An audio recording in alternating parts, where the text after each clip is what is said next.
E você talvez está querendo entender o porquê você está passando por essa situação. É porque quando nascer, vai mudar a vida de algumas pessoas. Quando acontecer, pessoas serão alcançadas por esse milagre. Mas você precisa entender que o projeto é maior que você. O que está para nascer é muito grande perto daquilo que você possa entender.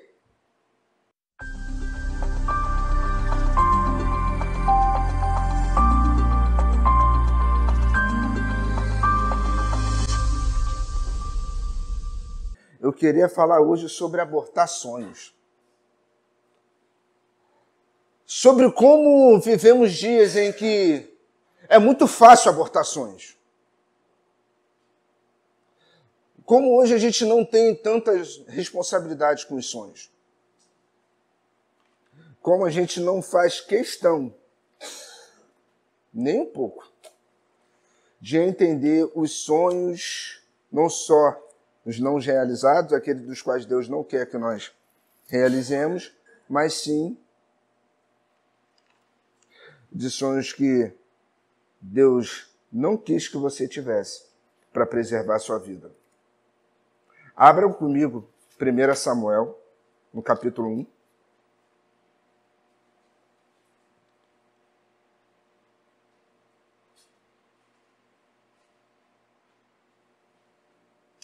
Houve um homem em Ramatais-Ofim, da região montanhosa de Efraim, cujo nome era Eucana, filho de Jeroão, filho de Eliú, filho de Tur, filho de Zufi, eframita. Também ele tinha duas mulheres. Uma se chamava Ana e a outra Penina. Penina tinha filhos, porém Ana não os tinha. Este homem subia da sua cidade todo ano a adorar e sacrificar ao Senhor dos Exércitos em Siló. Estavam ali os dois filhos de Eli, Ofni e Finéias, como sacerdotes do Senhor. No dia em que Eucana oferecia seu sacrifício, dava a ele porções deste a Penina, sua mulher, e a todos seus filhos. A Ana, porém, dava porção dupla, porque ele a amava, ainda mesmo que o Senhor houvesse deixado estéril, ou cerrado a sua madre, em outras versões. Assim fazia ele ano a ano. Versículo 6. A sua rival a provocava excessivamente para irritar, porquanto o Senhor lhe havia cerrado a madre. E assim fazia ele ano a ano. Todas as vezes que Ana subia à casa do Senhor, a outra a irritava, pelo que ela chorava e não comia. Então Eucana, seu marido, lhe disse: Ana, por que choras? E por que não comes? Por que estás com o coração triste? Não sou eu, não te sou melhor do que 10 filhos? Podeis assentar.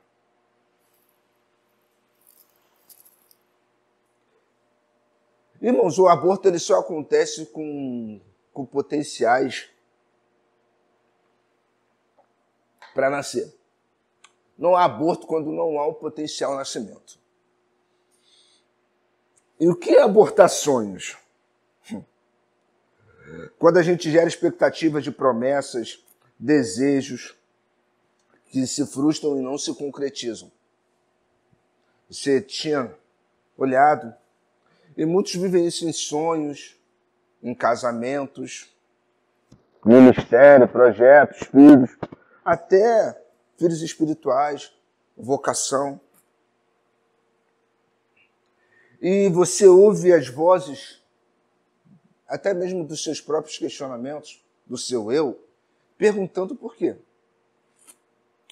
Ana, ela passava por uma situação em que Penina, a voz de Penina a feria muito. O que mais me chama a atenção, irmãos, é que todas as vezes que Penina engravidava, a saber, Penina, quantos filhos Penina tinha? Alguém sabe? 5. Eucana perguntou para Ana, não sou eu melhor que 10 filhos?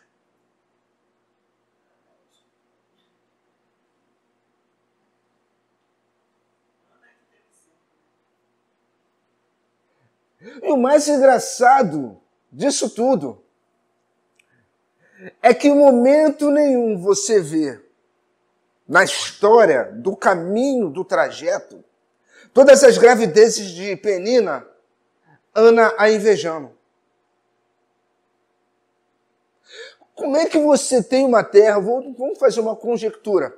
Como é que você é dado a plantar, Rodrigo? Você planta, você tem, em nome de Jesus, aquela fazenda vasta, mais de 3.000 hectares. E você está plantando e não está dando. E você está orando, está dizendo ao Senhor, mas você olha para a fazenda do lado, e o fazendeiro do lado, ele dá 1.000 por 1. Ele coloca em terra, germina, a terra dele germina, você olha para a sua, estéril, não está germinando. E você fala assim, Senhor, tu já está abençoando, glória a Deus, e chora, e tudo. E o seu vizinho, que está com a sua plantação fértil cheia, olha para você e fala, e aí? Não tem nada aí? Se incomoda com a sua infertilidade. Olha que subversão. Ao invés de Ana, vivendo na sua esterilidade, na sua sequidão, invejar Penina, Penina invejava. Aí talvez você diga, mas irmão também, o homem dava porção dupla pela mulher porque ele a amava. Ou se não amava, Penina, das duas, uma Penina era o calcanhar de Aquiles. Mas aí isso é uma outra história. Mas quando ele viu o sofrimento da sua esposa, e eu acredito fielmente, irmãos, que esse homem faria a mesma coisa se fosse Penina. Mas o maior problema que vivemos nos dias atuais é de pessoas que nunca estão contentes com a sua safra. Nunca estão contentes com as suas conquistas. Elas precisam o tempo todo olhar para o outro, olhar para a infertilidade. Eu cresci ouvindo do meu avô que o problema das pessoas não é o que você tem. As pessoas não têm inveja de você. As pessoas só não te querem ver melhor que elas. Elas não querem te ver mal. Você só não pode estar melhor que elas. Que aí você já mexeu com brio. E Ana, você não viu Ana em momento algum. Ana não comia. Ana ficava chorando. E vivemos assim, uma provocação constante. Satanás te perguntando, e aí? Deus prometeu e você está se frustrando. E você olha para o lado, as coisas acontecendo na vida das pessoas, e talvez até na vida dos ímpios. O salmista mesmo fala, Senhor, no capítulo 6, Senhor, como é que meus inimigos vão crescendo, vão perecendo?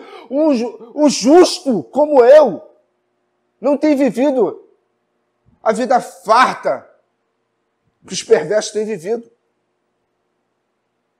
Isso é normal você pensar, você indagar, você entrar no teu quarto e falar, Senhor, até quando? Dobrar o seu joelho, quem nunca fez isso? Até quando eu vou viver nessa situação? Até quando o Senhor vai fechar os ouvidos? Até quando eu não vou ouvir a tua voz? Até quando eu vou ficar sempre batendo cabeça? Até quando eu vou conquistar?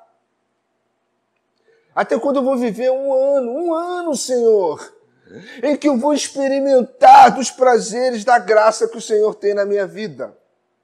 E eu imagino Deus olhando do céu e falando, meu filho,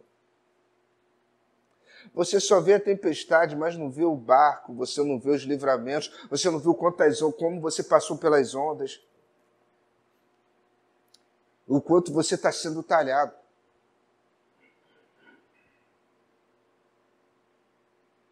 Paulo vai dizer, irmãos, que quem espera de Deus nessa terra ou para essa vida, miserável o homem é. Se você espera a manifestação de Deus na sua plenitude, na sua vida, em bens materiais ou em conquistas pessoais, deixa eu te contar um segredo, você vai se frustrar. Isso é tudo secundário, porque você não entendeu o que Jesus falou em Mateus 6. Você não entendeu o Sermão do Monte no capítulo 5 e no capítulo 6. Você não entendeu quando Jesus, por que se preocupas com o que é a vez de comer, com o que é a vez de vestir? Não são os animais, os pássaros que nem chegam, não trabalham, não fazem nada e têm o seu alimento diário.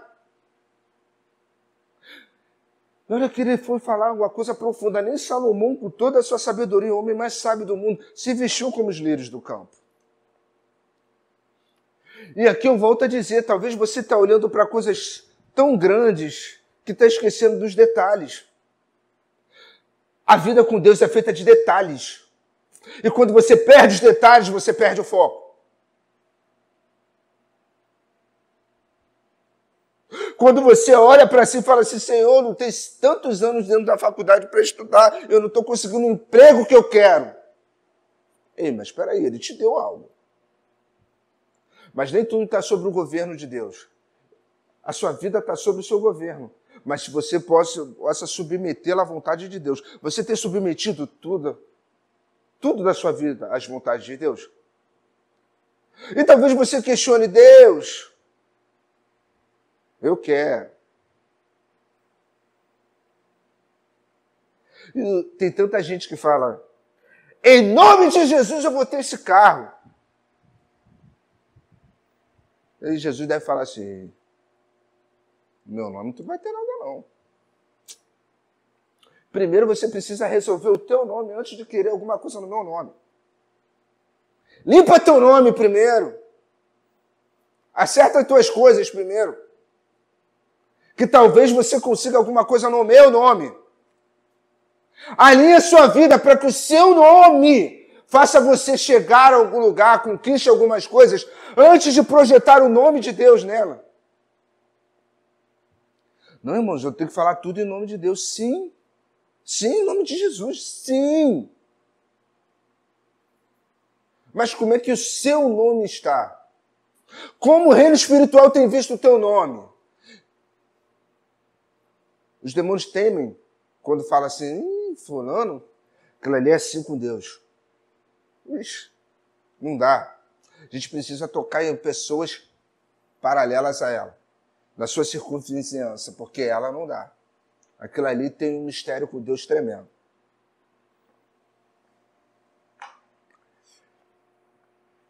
E quando a gente tenta entender o porquê, o para quê, você não entende que talvez esteja ligado à sua esterilidade espiritual. E você me pergunta, o que é esterilidade espiritual? Te digo. Quantas vezes você dobra o teu joelho em meio às suas adversidades e às suas preocupações para orar por outras pessoas? Qual é o efeito e causa você tem feito na vida das pessoas? As suas orações, as suas palavras, tem causado na vida de alguém? Tem contribuído para a vida de alguém? Você tem sido bênção na vida de alguém? Você tem transformado a vida de alguém? Talvez você precise questionar nisso. As vozes, elas sempre vão vir tentando fazer você ficar estagnado, frear, abortar o que está sendo gerado. Deus não vai fazer você gerar algo que você não enxergue isso. Eu vou repetir de novo. Deus não vai fazer você chegar a lugar nenhum, a projeto nenhum, se esse projeto não tiver sedimentado em você. Se você não se vê nele, se você não se projetar nele. Quantas vezes você recebeu uma promessa de que Deus tinha algo em algum lugar do reino dele, da casa dele, do ministério dele, e você falou, não consigo me ver. Não consigo me ver como pastor. Não consigo me ver falando no meio das pessoas. Eu não consigo me ver usando o microfone pregando na vida de alguém. Eu não consigo me ver impondo as mãos sobre alguém. Ei, deixa eu te contar um segredo. Quando você não se enxergar nisso, você não vai sentar na mesa. Você não vai chegar nesse lugar. Você não vai observar aquilo que tem para a tua vida. Samuel chegou e ungiu Davi. E Deus fez assim com a vida de Davi. Davi, olha aqui. Você vai ser o segundo rei de Israel. Não há reis como referência para você. Mas eu vou te oportunizar uma coisa. Você vai ajudar a Saul nos seus erros. Vai entender os erros de Saul. Para que você possa... Não estou dizendo que Deus falou assim, irmãos. Mas Deus projetou Davi para isso. Quando Saul ficava endemoniado, ficava perturbado por demônios, quem iria tocar para Saul? Davi. Se Davi tivesse sido tomado pela vaidade, sabendo que foi o próprio Deus que o ungiu, ele teria corrido de Saul? Ele teria se escondido de Saul? Ele teria sido leal a Saul? Porque em tudo, Davi sempre foi leal a Saul. Ele sabia que ele estava gerando. Ele sabia qual era o que ele estava lhe esperando. Mas ele viu o trono. Eu fico imaginando Davi entrando na sala do trono, vendo Saul sentado. Em momento nenhum, você percebe da história de Davi falar assim, daqui a pouco sou eu aí nesse lugar. Saul, vai durar pouco tempo, hein? Você sabe quanto tempo levou da unção de Davi até ele sentar no trono? Vocês sabem? A Bíblia vai dizer que ele foi ungido com mais ou menos de 14 a 16 anos. E ele sentou com 30. Ou seja, quase 15 anos. Pergunto eu para vocês, no lugar de Davi, você esperaria? Você seria leal àquele que está ocupando o lugar ao qual Deus falou que era para você? Eu vinha conversando no carro isso hoje. Enquanto você não entende o seu lugar no projeto de Deus, enquanto você não saber quem é você dentro de um projeto do qual Deus faz, do que Deus quer, não é para você, mas entender o seu lugar no macro, daquilo que a obra de Deus tem para atingir para as pessoas, você deixar a vaidade tomar, você se perde no meio do caminho. Davi esperou. Davi teve que fugir. Davi teve que se fingir de louco. Foi morar na casa dos inimigos dos filisteus. Fingiu associação a eles, só para poder se esconder de Saul. E o mais lindo que ele teve a oportunidade de matar Saul. Saul dormiu no meio da perseguição. E Davi ouviu conselhos. Cuidado com os conselhos. Mata, é o seu momento. E talvez você se deparou com várias vezes. Mata, aborta isso aí, porque o teu é mais forte, o teu que tá nesse lugar. Vai. Davi, não é o tempo. Não é o tempo. Ele é o ungido de Deus. Davi entendeu o lugar. Davi entendeu quem ele era dentro do processo de Deus. Não é o meu tempo. Deus vai fazer no momento certo. E pergunto eu para vocês, entendendo isso, quem foi Davi, irmãos?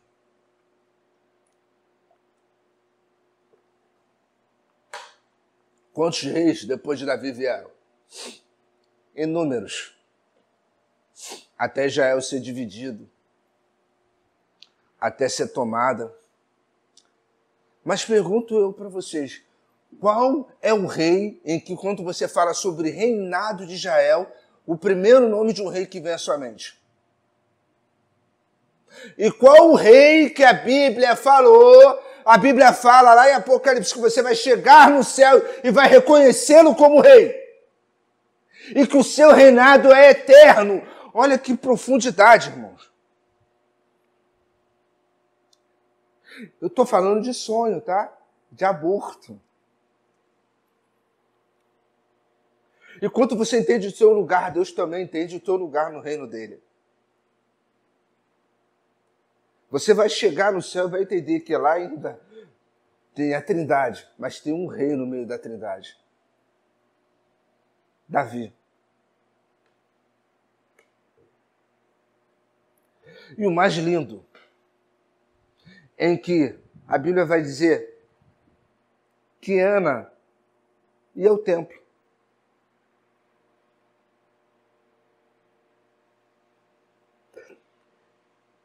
Assim fazia ele todo ano, versículo 7.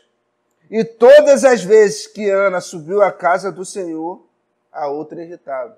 Ou seja, era algo constante. Ana estava lá, não desistia. Quantos anos levou? Não sei. A Bíblia não diz, não cabe a nós a saber. Mas ela sofreu em silêncio. Mas o silêncio não deixou, não a permitiu estagnação, não permitiu que ela ficasse parada. Mesmo em silêncio, ela continuava, ela persistia, ela fazia. Ela orava, oração de amargura, chorava. Mas o mais lindo, irmãos, é que ela fez um voto e entregou a Deus mesmo sem ter realizado, sem saber se ia realizar. Olha que profundidade. Você pedir algo ao Senhor e dizer que vai entregar para Ele mesmo sem você saber se vai receber, e bem antes de ser recebido. Será que você tem a capacidade de fazer um propósito com Deus e falar assim, Senhor, se o Senhor me der isso aí, eu vou te devolver. Eu só quero ter a honra de dizer que era meu. De dizer que teve nos meus braços, que foi meu. Você precisa continuar. Tá difícil, não tá dando, não foi até o final. Persista, continue. Ah, mas estou falando, estou dizendo, não interessa, continue, persista. Nem que seja chorando no teu quarto, nem que esteja doendo, a noite esteja sendo longa demais, mas você não pode entregar os pontos. E todos os votos que você fizer, cumpra. Cumpra. A Bíblia vai dizer, se não for para cumprir os votos com Deus, não faça. Não seja tolo em fazê-los. E tem momentos na nossa vida que chega o momento da esterilidade. Talvez você viva tempos tão árduos, tão difíceis, que você não consiga produzir nada. Como na analogia que nós fizemos sobre os terrenos. E talvez você ache que seja o fim. Mas é só o começo de um milagre. No versículo 5, no versículo 6 vai dizer, a parte B, porquanto o Senhor lhe havia cerrado a madre. Foi o diabo que cerrou a madre. Não foi o inimigo que cerrou a madre de Ana. Foi Deus. Por um propósito. Deus tem fechado porta na tua vida por um propósito. Deus tem dito não para você em algumas coisas por um propósito. Para você subir aos pés dele diante do altar e clamar e continuar e persistir e se fortalecer em buscar ao Senhor em tempo e fora de tempo. Para ser um começo de um novo nível de intimidade, um novo nível de busca, um novo nível de entrega. E talvez você está questionando, por quê, para quê, ó céus, ó vida. Ao invés de fazer aquilo que o Senhor, quando Ele fecha as portas, Ele te diz não, Ele quer gerar em você, Ele quer impulsionar em você o desejo, a ardência de querer buscar mais, de mudar a situação com joelhos, jejum, oração, leitura da palavra. E você está olhando para o prisma totalmente errado. Está olhando para o outro lado. E falar, Senhor, eu vivi um 2024 de esterilidade. E hoje, no dia 1º do 6º mês do ano de 2025, ainda eu continuo com essa esterilidade. Ao invés de você dobrar o seu joelho e falar com choro, com lágrimas e súplica, e falar, Senhor, qual o propósito? Aonde o Senhor quer que eu chegue? Me fala. Me fala, eu não posso ficar dormindo nesse barco no meio da tempestade, pegando o caminho errado, os atalhos errados, não fazendo a tua vontade. Diz para mim o que o Senhor quer que eu faça. Me ajude, me fortaleça a minha estrutura para que eu possa passar por isso. E talvez o tempo que você tem passado não é castigo, é preparação. Deus está te preparando para algo maior. E quando Deus abre a madre, nasce Samuel. Quem foi Samuel? Quem foi Samuel, irmãos? Vocês sabem quem foi Samuel?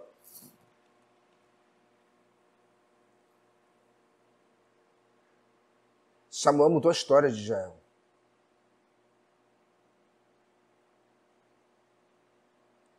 Samuel foi um líder que mudou a história de Israel.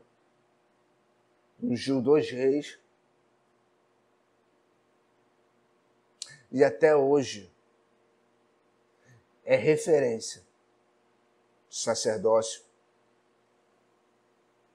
de servo de Deus. Pergunto eu a você, Samuel seria quem era sem sua mãe ter passado pelo que ela passou? Sem ela ter aguentado o tempo da espera? Samuel teria atingido e logrado os êxitos que ele logrou se a mãe não tivesse feito tudo aquilo que ela fez, de lágrimas, súplicas e choro, de ouvir palavras, açoites ao ouvido, sobre dizer que você não é capaz, você não nasceu para isso. E você talvez está querendo entender o porquê você está passando por essa situação. É porque quando nascer, vai mudar a vida de algumas pessoas. Quando acontecer, pessoas serão alcançadas por esse milagre. Mas você precisa entender que o projeto é maior que você. O que está para nascer é muito grande perto daquilo que você possa entender. E eu acredito fielmente que quando Ana viu quem Samuel se tornou, ela falou, valeu a pena. Que voto que eu fiz, olha o que eu entreguei ao Senhor. Eu não imaginava que Deus mudaria o rumo da história da minha família através do meu filho, se eu não tivesse orado. Pergunto a vocês, vocês sabem o nome de um filho de Penina? E nem saberão. Porque Penina não pagou o preço que Ana pagou. Só saberão da tua história pelo preço que você pagou.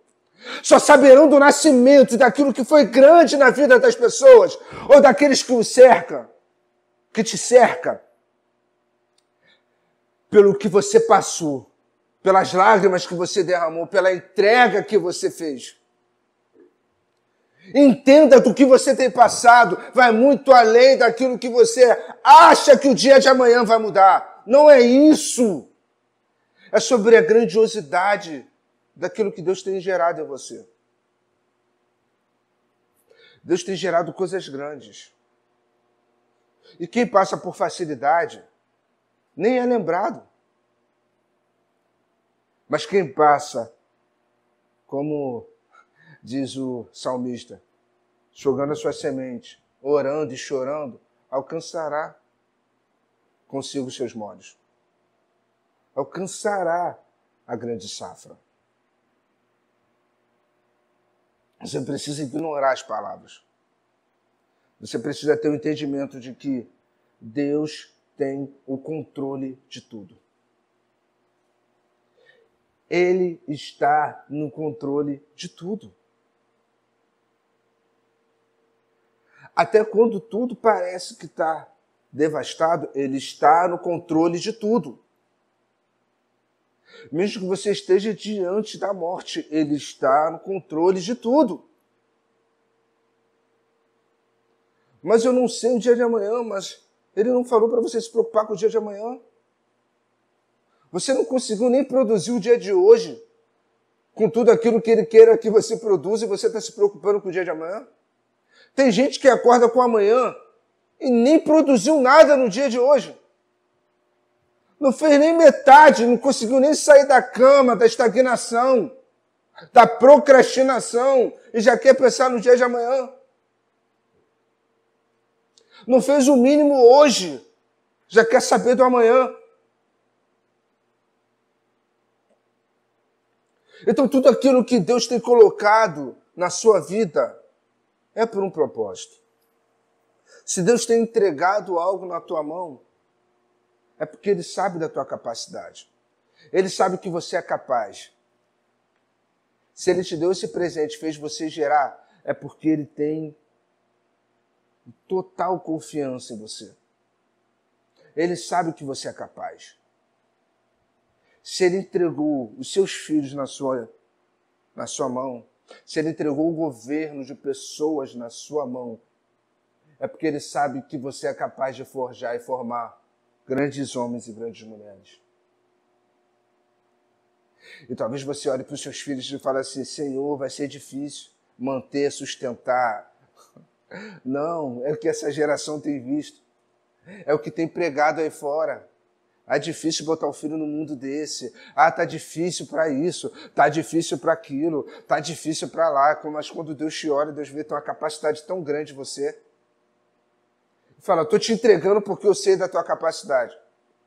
Eu estou te entregando porque eu sei que você é capaz. Sei que você é a pessoa certa para esse projeto. Quando Deus te dá um filho, Ele te chama para uma parceria. Ele te chama para uma sociedade em que você cuida aqui na terra, mas Ele vai dando todo o subsídio para que você possa manter essa vida. Mas você não pode fugir dessa sociedade, porque aí você vai errar naquilo que é necessário para que Deus cumpra o propósito na vida dessas crianças, desses adolescentes. Você precisa estar alinhado com o teu sócio.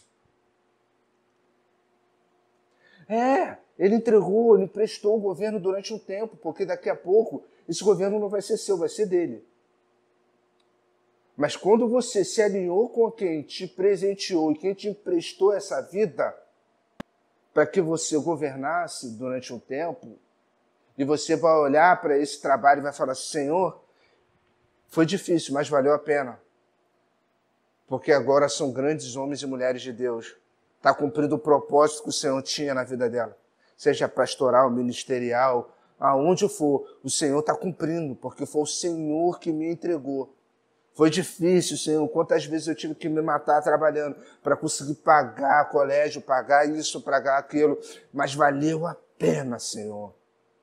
E o Senhor está te sustentando em todo o tempo para que você mantenha.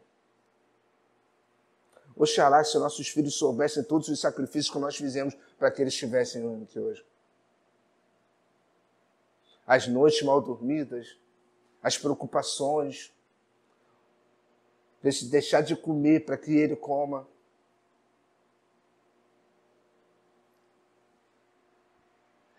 Às vezes deixar de abrir mão de um sonho para que ele conquiste o sonho dele. Porque você entendeu a sociedade de que Deus fez contigo. Tem vezes que os filhos não sabem, eles não vão precisar saber. Sabe por quê? Porque está atrelado ao orgulho de você olhar e falar assim: eu fiz parte de uma história de uma grande mulher. Eu olho para o meu filho hoje, eu tenho orgulho. Valeu a pena, valeu a pena. E o que tem sido pregado aí fora é diferente. Tem sido pregado aí fora é que não vale a pena. Oxalá, se ele ouvisse o testemunho de muitas pessoas que estão sentadas aqui falar: eu sei que vale a pena, porque eu fiz sacrifícios e eu sei que valeu a pena. O sacrifício de cruz valeu a pena. Nós estamos aqui hoje. Quantas das vezes você olhou e você só não desistiu porque tinha alguém ali por você, esperando de você algo? Não dava para desistir. Não dava para jogar tudo pro alto. Pô, mas me abandonou, fui abandonado, eu fui isso, mas você não abandonou. Você permaneceu, você ficou. A história só está sendo escrita porque Ana permaneceu, porque Ana ficou. Porque Ana chorava, clamava, mas não entregou os pontos. Assim é comigo e contigo. É assim que Deus espera de nós. Que independentemente de qualquer coisa, nós não vamos entregar os pontos. Eu estou olhando para alguém que precisa de mim. Eu não posso entregar, eu não posso fugir. Eu não posso morrer agora e deixar falar, não, deixa para lá. Eu não posso largar numa lata de lixo. Eu não posso deixar em frente a um orfanato. Eu não posso deixar na casa de alguém. É meu. A responsabilidade é minha. Eu não posso abortar. Não dá para fazer isso. Porque eu que recebi essa responsabilidade é minha. Não dá para entregar para ninguém. Não dá para deixar para a avó. Não dá para deixar para o avô. É minha responsabilidade. Errando ou acertando, eu estou fazendo. Porque Deus entregou para mim. Mas eu estou fazendo. Eu não posso parar. Não dá para parar. Não dá para você olhar e falar assim, eu vou desistir. Não dá, não dá. Só quem é mãe, principalmente, sabe disso. Eu não posso mensurar, irmãos, o que é uma mulher gerar. Olhar para o seu ventre e ver que tem alguém que pode mudar a história de pessoas. Ou de alguém que vai fazer algo que ela não tem a mínima noção. De qual o caminho que vai seguir, aonde vai alcançar. Mas quando você está numa sociedade com Deus, quando você está ligado com Ele, você sabe que Ele te emprestou o governo dessa vida, você olha para o teu ventre e fala assim, Senhor, fico imaginando onde essa criança vai chegar. Quantas pessoas serão impactadas pela sua palavra? Quantas pessoas serão impactadas pela sua vida? Tem vezes que eu olho para meus filhos e falo assim, Senhor, não me deixe errar. O que eu preciso melhorar para que eu possa deixar um caminho pavimentado para os meus filhos entenderem que eles não podem errar o alvo. Senhor, eu não posso errar na sociedade contigo. Eu não posso errar os termos do nosso contrato. Senhor, eu tenho que olhar o tempo todo para que eu não possa fugir daquilo que o Senhor já deixou tudo escrito, porque foi o Senhor que projetou e o Senhor me prestou por um determinado tempo. E quais são as minhas responsabilidades, as minhas atribuições? Farei todas elas. E talvez você dobre o seu joelho, que eu sei disso. Senhor, está difícil.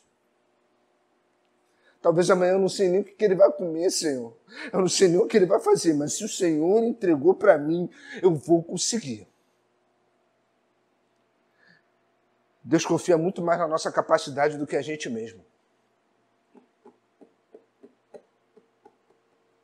Tem vezes que você vai começar acompanhada e vai ser largado no meio do caminho. Mas você não foge da responsabilidade. Você não abriu mão do ministério, você não abriu mão daquilo que Deus te entregou, você não abriu mão do chamado. Você olhou para o lado e se sentiu sozinho, mas você olhou para frente e viu que tinha alguém que esperava por você. Precisava de uma ação sua e você não abriu mão, você não negligenciou, você não correu da responsabilidade. E hoje você olha para trás e faz assim, valeu a pena. Só uma avó, um avô, uma mãe com os filhos crescidos, olha para trás e fala assim, valeu a pena. Eu ainda estou no início, mas eu sei em Jesus, eu creio e agradeço a Deus que eu vou falar isso. Valeu a pena. Valeu a pena, eu não dormi. Minha esposa falou, não aguento ficar dentro de hospital. Ele não tem noção disso. Ele nunca vai ouvir isso dela. Mas ela está lá. Quantas das vezes você falou para si, Senhor, eu não estou aguentando, Senhor. Eu fico olhando mães que atravessam quilômetros com o filho no colo. Mas se tu der uma bolsa, ela nem aguenta direito. Mas quando ela pega a criança, o sentido de mãe tem uma força que ela vai caminhando e vai lá, irmãos. A coluna está doendo, está toda arrebentada, mas está lá. porque ela entende o que ela gerou. Ela sabe da sua responsabilidade. Oxalá se nós víssemos o nosso ministério, propósito, as nossas vocações, aquilo que Deus te entregou assim. Senhor, pode estar pesado o que for, está doendo, a coluna está doendo, mas eu tenho que chegar até o final. Essa criança não pode cair, esse sonho não pode ser abortado. Isso não pode ficar pelo meio do caminho. Eu não posso negligenciar, eu não posso parar, não dá para desistir. Eu não posso desistir agora, não dá para desistir agora. Não dá para eu queimar etapas. Bebê, criança, adolescência. Eu tenho que ver todos os ciclos. Em todos eles eu preciso permanecer para que ele alcance a maturidade. E alcance aquilo que o Senhor projetou para ele. E talvez você chegue com a rebelião, a rebeldia, e você diga, não, ei, para!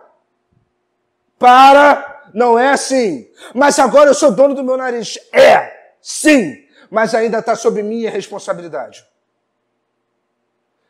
O nariz é seu, mas a responsabilidade é minha. Então você vai ter que ouvir. Você vai ter que fazer.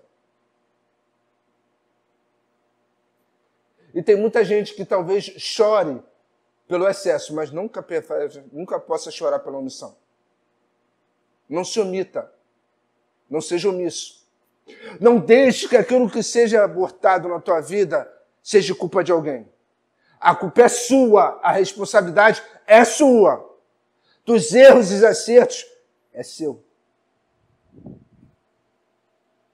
É você que precisa fazer. Não é ninguém, é você. É você. As lágrimas são suas, o esforço é seu. Porque Deus confiou em você, a capacidade Ele colocou em você. E é assim que nós conseguimos entender o propósito da maternidade, da paternidade. Aí talvez você está falando de sonhos, de gerar sonhos, sim. Talvez Deus te dê um sonho que você nem esperava. E falar assim, puxa, assim, eu já estou velho para isso, eu já estou velha para isso. Será que eu vou ter capacidade? Será que eu vou ter forças para chegar? Será que eu vou ter forças para gerar? Será que eu vou ter forças para fazer nascer esse sonho? A minha idade está tão avançada. É só você olhar Abraão e Sara. Como é que você vai conceber uma mulher daquela idade criando um bebê? Um homem daquela idade criando um bebê? Criando um sonho que talvez para ele já não teria mais condições de ser realizado. Mas o tempo é dele. Ele é o dono do tempo. Ele é o Senhor do Cronos. E ele sabe de tudo no momento certo. Tem vezes que a gente acha que está preparado para algumas coisas que nós não estamos.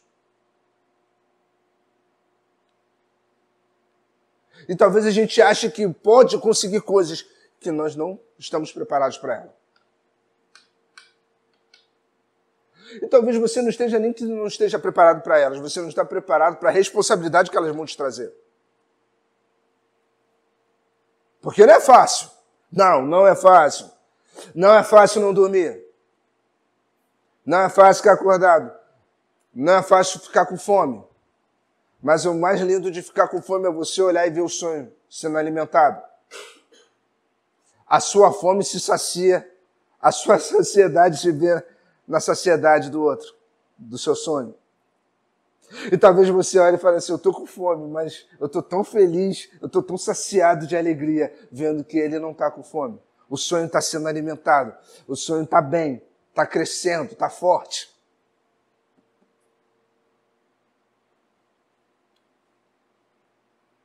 O sonho que Deus tem para você no ano de 2025, para ele ser realizado e para ele nascer, você precisa tratar bem essa gestação.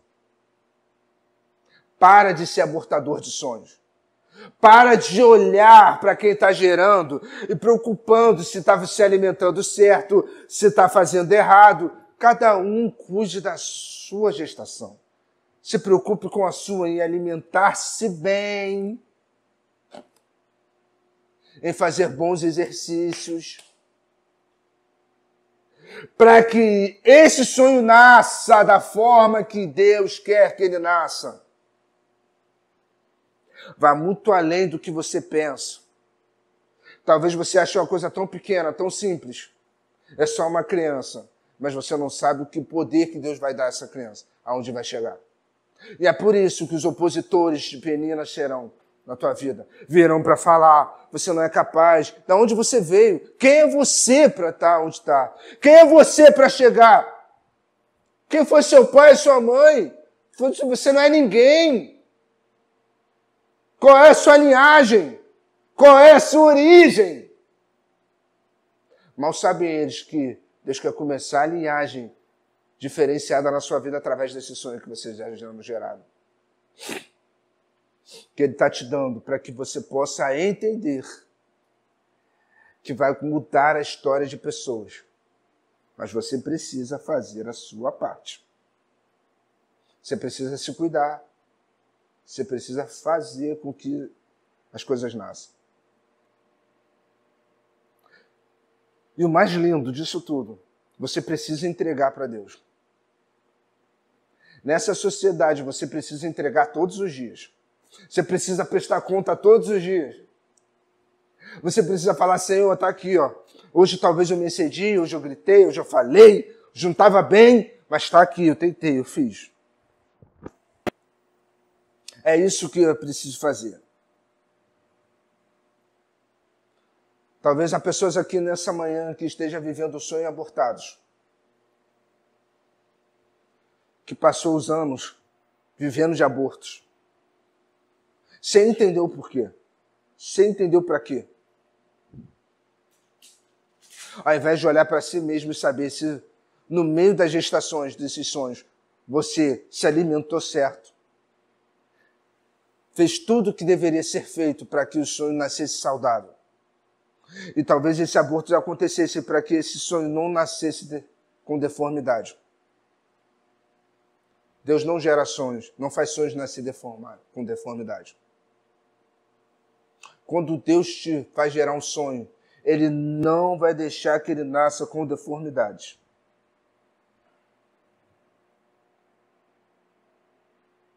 Deus, Ele é Deus de vida e vida plena. E se você tem abortado, a culpa é sua. Porque Ele não te dá sonhos para que você os aborte. Ele não faz você gerar para que você o aborte. A culpa é sua. Você precisa entender aonde você está errando. O que eu tenho feito de errado? Abra comigo, capítulo 2 de Samuel.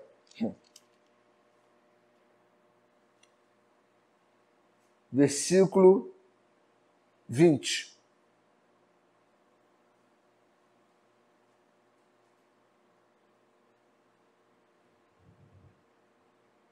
Eli abençoava Eucana e a sua mulher e dizia: o Senhor te dê filhos desta mulher em lugar do filho que ela devolveu ao Senhor.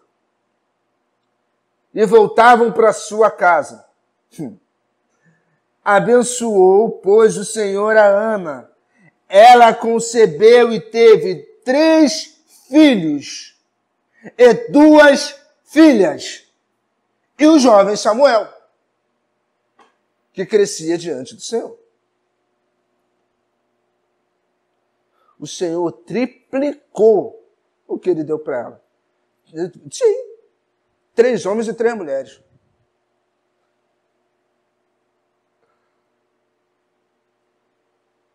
Talvez você se apegou tanto a esse sonho que nem pensou e nem concebeu pela sua cabeça que se você tivesse entregue esse sonho para quem te deu, que foi o Senhor, você teria muito mais do que você tem hoje.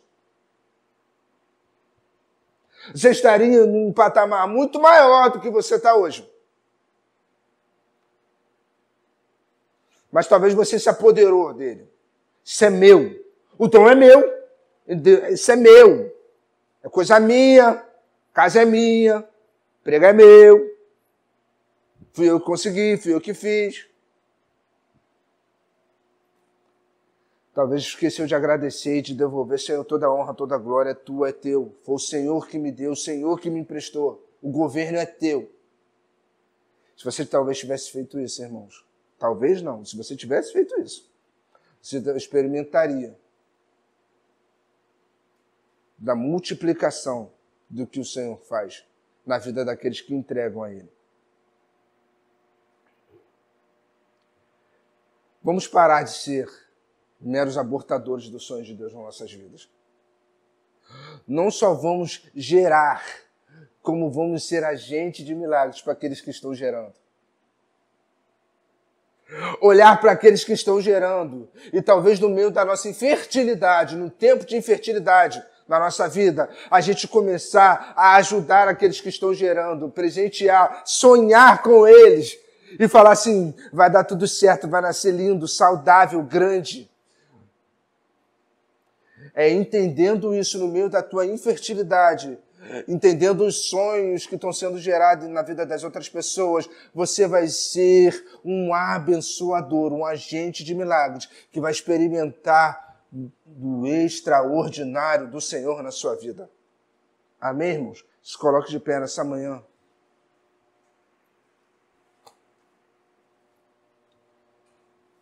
Senhor, eu quero te bendizer, eu quero te agradecer por muito obrigado que o Senhor tem feito.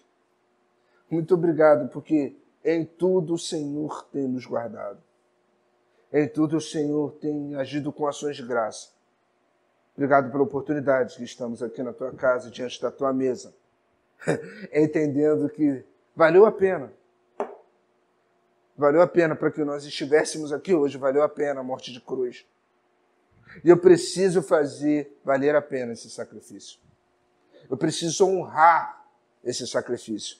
Assim como um filho honra seus pais com todo o sacrifício de vida que os seus pais fizeram para que ele estivesse onde ele está hoje, assim nós faremos com o sacrifício de cruz.